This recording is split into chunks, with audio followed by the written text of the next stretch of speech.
High everyone, welcome to another video. Abul আবিয়ারি নতুন একটা ভিডিওতে আপনাদের প্রত্যেককে স্বাগত জানাই। তো আজকের ভিডিওর মূল বিষয় হলো যে সুরজিৎ কুন্ডু নামে একজন ভাই বেলঘড়িয়া থেকে আমাকে কিছু ভিডিও সেন্ড করেছে। তো ফার্স্ট অফ অল আপনাদেরকে সেই ভিডিওগুলোকে একটু দেখার জন্য ফার্স্ট অফ অল রিকোয়েস্ট করব। তো প্রথমেই দেখুন আমার যে বাঁদিকে যে ভিডিওটি দেখতে পাচ্ছেন, ফার্স্ট অফ অল আপনারা যেটা দেখতে পাচ্ছেন যে একটা লাভ বার্ড রোজিকলি মাথা ঘাড় গুঁজে ঘাড়ের দিকে মাথা গুঁজে বসে আছে, 1 নম্বর ছবি। 2 নম্বর হচ্ছে যে কিছু বদ্যি পাখি তারাও ঘাড় গুঁজে পিছনের দিকে বসে আছে। আর 3 নম্বরে পাঠিয়েছে যে একটা লোটিনো অপালাইন লাভবার্ড, সেটা পুরো গা ফুলিয়ে চোখ হালকা ফুলে আছে এবং সেটা দেখা যাচ্ছে এবং গা ফুলিয়ে তারা কিন্তু বসে আছে বা নড়াচড়া করতে, এরকম একটা ভিডিও আপনারা দেখতে পাচ্ছেন। তো মেন ওনার কোয়েশ্চেন ছিল যে সুরজিৎ ভাইয়ের কমেন্টে ছিল যে দাদা এই পাখিগুলো এই অবস্থায় কি করব। এই যে সিজন চেঞ্জ হচ্ছে, আমাদেরকে যে জিনিসটা সব থেকে বেশি করে খেয়াল রাখতে হবে সেটা হচ্ছে যে আমরা বাইরে থেকে কোনো পাখি ভিতরে ডাইরেক্ট আমার অ্যাভিয়ারিতে আনবো না। যদি আমার মেল ফিমেলের প্রয়োজন হয় সেটাকে আমার অবজারভেশন রুম বা অবজারভেশন কেজে মিনিমাম যে মেন যে অ্যাভিয়ারি সেখান থেকে দূরে রেখে তাকে অবজারভেশন 1 সপ্তাহ 2 সপ্তাহ রেখে তারপর আমাকে কিন্তু দিতে হবে। আর না হলে যদি আপনি ডাইরেক্ট দিয়ে দেন তাহলে কিন্তু অন্যান্য যে ভাইরাসগুলো আছে সেগুলো ফ্লু ভাইরাস হোক বা পক্স ভাইরাস হোক বা অন্যান্য ভাইরাস কিন্তু সেই পাখিগুলোকে অ্যাটাক করবে একদম ন্যাচারালি। আর মেন আমরা যে জিনিসটা করছি সেটা হচ্ছে ওয়েদার চেঞ্জের সময় আমরা শীতকালে সেই পাখিগুলোকে যেমন একটা সাফোকেশন এরিয়ার মধ্যে রেখেছিলাম, যেখান থেকে বাতাস চলাচল করতে পারছিল না, একটা বদ্ধ রুমের মধ্যে রেখেছিলাম, সেই রকমই আমার দেখে মনে হচ্ছে ওই পাখিগুলো কিন্তু সেরকম বদ্ধ জায়গায় আছে। যদি এয়ার ভেন্টিলেশন না হয়, মানে এক প্রান্ত থেকে আরেক প্রান্তরে যদি বাতাস না যায়, তাহলে ওই পাখিগুলোর কিন্তু লুজ মোশন বা আই ইনফেকশন এগুলো হবে একদম ন্যাচারালি।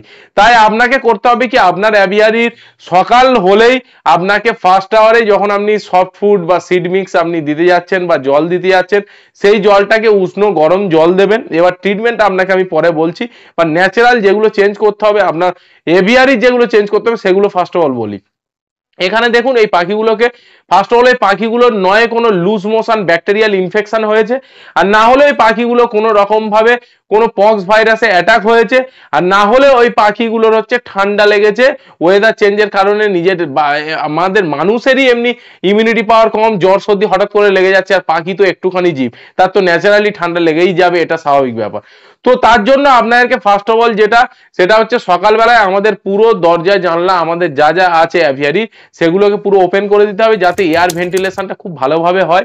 এবং 2 নম্বর আমাদের করতে হবে কি, যে ট্রেটা আমরা ইউজ করছি, আমাদের ম্যাক্সিমাম কেজ কি হয় যে আমাদের ট্রের ওপরে পাখি চলাচল করে। আজকের দিনে যেমন নতুন যে চায়না কেজগুলো যেগুলো হয়েছে বা পাকিস্তানি আইটেমের যে কেজগুলো আছে সেগুলো যেমন নিচে থেকে ট্রে চলে যাচ্ছে, পুপস নিচে চলে যাচ্ছে নেটের ফাঁক থেকে, সেই রকমই কি হয়, তাহলে কি হয়, পুপসটা নিচে চলে গেলে তাহলে কিন্তু তাদের আর কোনো রকম পেটের গন্ডগোল হয় না। আর আমাদের ম্যাক্সিমাম আমরা যেভাবে পাখি রাখি সেটা হচ্ছে আমাদের ট্রেটার ওপরে কিন্তু পাখি চলাচল করে, মানে পুপসটাও ওর ওপরে পড়ে। পাখি বাই চান্স মানে ইচ্ছাকৃত, দেখুন পাখির নেচার ও তো আর অত কিছু বোঝে না, ওর নিজের পুপসটাকেও অনেক সময় কিন্তু ড্রাই হয়ে গেলে খেয়ে ফেলে, তো ওর সময়ও কিন্তু ব্যাকটেরিয়াল ইনফেকশন হয়ে যায়।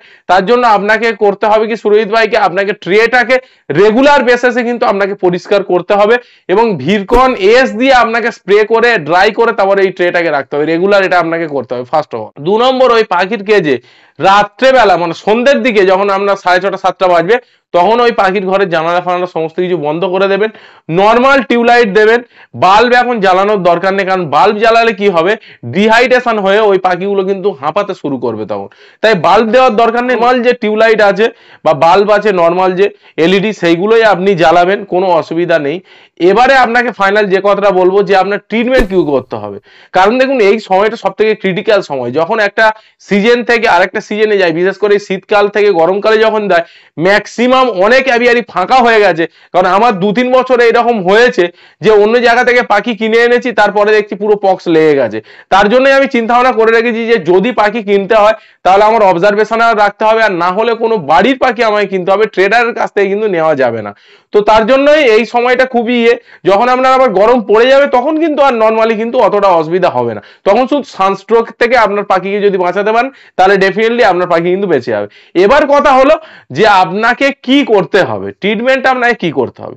প্রথমত দেখুন সৈয়দ ভাই, আমি বলবো তোমাকে ট্রিটমেন্ট শুরু করতে গেলে ফার্স্ট মর্নিং এ যে জলটা দেবে সেটার সঙ্গে তোমার উষ্ণ গরম জল হতে হবে, তার সঙ্গে ডাই অফ ডিএস সিরাপ দেবে কফোটা 5 ফোঁটা দেবে।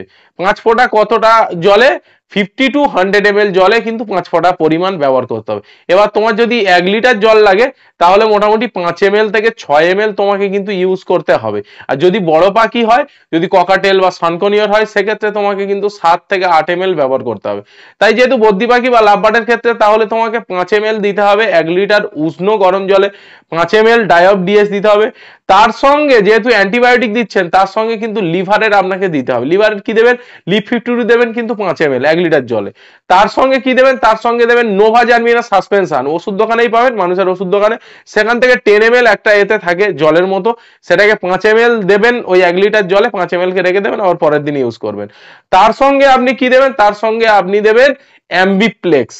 অ্যাম্বিপ্লেক্সটা দিলে কি হবে? তার যে অ্যান্টিবায়োটিক খাচ্ছে, শরীর যে দুর্বল হয়ে যাচ্ছে, সেক্ষেত্রে কিন্তু এটা আপনি ইউজ করবেন। আর যদি দেখেন যে তার পুপসের গন্ডগোল হয়ে আছে, মানে ঠান্ডা লাগেনি, বা যদি পুপসের গন্ডগোল হয়ে থাকে, তাহলে অ্যাম্বিপ্লেক্সটাকে অফ রাখবেন। বাকি ডাইঅব ডিএস সিরাপ, নোভাজারবিনা সাসপেনশন, তার সঙ্গে লিভ 52 বা নিওপেপটিন আপনি কিন্তু ইউজ করবেন। এই তিনটে ওয়ার্ম ওয়াটারে একসঙ্গে তিনটাকে ইউজ করে আপনাকে কিন্তু সকাল থেকে দুপুর পর্যন্ত জলটাকে রাখতে হবে। 2টো থেকে 2:30টা পর্যন্ত ওই জলটাকে রাখবেন। তারপরে নর্মাল যে ওআরএস জল আছে বা ইলেকট্রল লেভেল নর্মাল, সেটা 2 লিটার জলে একটা প্যাকেট 21.5 গ্রাম থাকে, ওই পাউডারটাকে 2 লিটার জলে গুলে ওই জলটাকে দুপুরে থেকে রাত পর্যন্ত দিতে হবে। তো এইভাবে তুমি যদি পরপর 3 দিন করো এবং ট্রেটাকে পরিষ্কার করে এবং এয়ার ভেন্টিলেশন যদি তুমি ঠিকঠাক করে দাও, তাহলে ওই পাখি 3 দিনের মধ্যে কিন্তু অবজারভেশন হয়ে যাবে। এবারে বলবো যে তুমি ওই পদ্ধতিটা করার সঙ্গে সঙ্গে তুমি সিড মিক্স বা খাবার কি দেবে। খাবার থাকবে নর্মাল সিড মিক্স থাকবে, তার সঙ্গে আর কোনো সিড মেশানোর দরকার নেই। নর্মাল যে কাংনি বড় দানাটা সেটাই ইউজ করবে, তাছাড়া আর অন্য কিছু দেবে না। ভেজিটেবল বা এগুলো একদম দেওয়া যাবে না। তুমি একটা জিনিস দিতে পারো, সেটা যে তুলসী পাতা, আর দিতে পারো থালকুনি পাতা, আর দিতে পারো নিম পাতা। এই 3টে পাতাকে তুমি অল্প অল্প করে একদিন ছাড়া তুমি ইউজ করতে পারো, তাহলেই তোমার যে পাখিগুলোর যে অবস্থা হয়ে আছে সেটা কিন্তু পুরোপুরি কভার করে যাবে। আর 3 নম্বরে ভিডিও যে লোটিনো অপালাইনের যে তুমি ভিডিওটা দিয়েছো, সেটার মধ্যে কিন্তু চোখে আই ইনফেকশন হয়ে আছে এটা দেখে মনে হচ্ছে, বাট তোমার ওখানে এয়ার ভেন্টিলেশনের প্রবলেম হচ্ছে, আমি বুঝতে পারছি। এই জিনিসটাকে সকালবেলা করে রোদে দাও পাখিটাকে। আর তার সঙ্গে একটা করবে কি, অ্যাসিক্লোভির আই অয়েনমেন্ট, ঠিক আছে? অ্যাসিক্লোভির কম্পোজিশনে আই অয়েনমেন্ট যে কোনো নিয়ে নেবে, সিবলা কোম্পানির অ্যাসিভির নিতে পারো বা জোভিরক্স অয়েনমেন্ট নিতে পারো। এটাকে নিয়ে চোখে দিনে 2বার করে লাগাতে পারো বা দিনে 1বার সকালবেলাও তুমি লাগাতে পারো। পরপর 3 থেকে 5 দিন লাগাবে, ওর চোখটাও পুরোপুরি কভার হয়ে যাবে। আর যদি কোনো পাখি নিজে থেকে না খেতে পারে, তাহলে তোমাকে কিন্তু হ্যান্ড ফিডিং করাতেই হবে। তাহলে ওই হ্যান্ড ফিডিং এর সঙ্গে যে মেডিসিন গুলো বললাম, সেগুলো 2 ফোঁটা করে দিয়ে ওই পাখিটাকে দিনে 2বার থেকে 3বার আপনাকে কিন্তু হ্যান্ড ফিডিং করাতে হবে।